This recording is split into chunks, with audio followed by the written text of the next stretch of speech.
ano na to, it's just a waiting game sa kanya.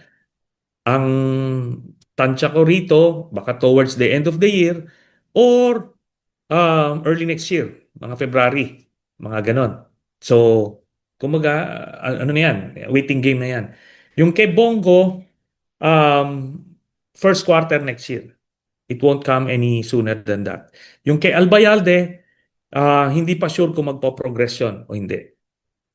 And Aguirre? What about Aguirre? Wala si Aguirre. Um, hindi ko mo kasi nakasulat siya doon sa mga